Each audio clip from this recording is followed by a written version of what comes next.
Hi, my name's Megan, and I'm going to be reviewing the book Color Purple by Alice Walker. Color Purple is centered around the life of an African-American girl named Celie. In her early teens, she's raped by her father when her mother dies and is impregnated by him twice. When you think her life can't get any worse, she's made a child bride to a man who already has 2 kids. Eventually, Celie's life takes a turn for the better when her husband's mistress, Shug Avery, comes to stay with them. Over time, they become friends, and Shug teaches Celie the ways of the world. At the beginning of the book, Celie has no independence. She even says herself that she's just waiting on earth for her days in heaven where she'll live forever with God. And why make a fight here when I'm just going to go to heaven later? But Shug starts a spark in her for independence. It all starts when Celie begins to sexually discover herself, and Shug teaches her what actual pleasure is.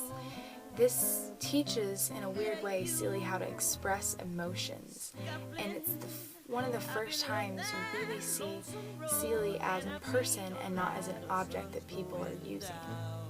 Eventually, with the help of Shug, Celie finds the courage to leave her husband.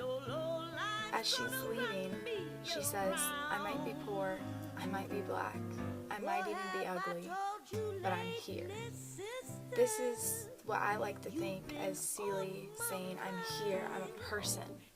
You know, it's literally she's here, she's starting her own life, but I also think figuratively she's saying, I'm here, I'm Celie, I'm my own person, I'm not your wife, I'm not, your kid's mother, like I'm me. This is me. So even though Celie's now gained her independence and seems like she has everything, there's still something missing, and that's her relationship with God, because up to this point, all it's been is what people have told her. Men have told her what God is, and she's just pictured God as this big white man in the sky. But to a black woman who's been pushed around her whole life, that's not a very comforting image, and she struggles with that. But she titles her last letter in the book, "Dear God, dear stars, dear trees, dear sky, dear peoples, dear everything, dear God." And that's, I think her perfect way to end her last letter with, "God's who I want to be, and I'm taking control of my spirituality. Nobody else can control anything with me, even my insides and my emotions." If I were to rate this book, I would rate it a cautionary 2 thumbs up. But cautionary because it's going to take a while to get into it. It starts out with very graphic language if you're not comfortable with that.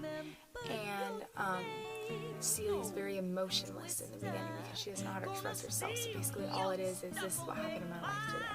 So it can be very boring, but once it gets into it, you're not going to want to put the book down because there's so many great things going on, and you can't, you get wrapped up in every single character in the book and every single person, friends, family that Celie deals with, because they're all different and they all have their stories wrapped up into one, and it all affects Celie and how she sees it, and it's really just great.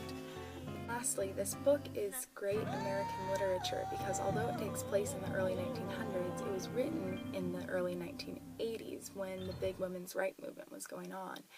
And this book, all it is women's rights. I mean, that's the basis of it. And it really shows the voice of Alice Walker talking during this women's rights movement. And it's a sign of the times through using a different time.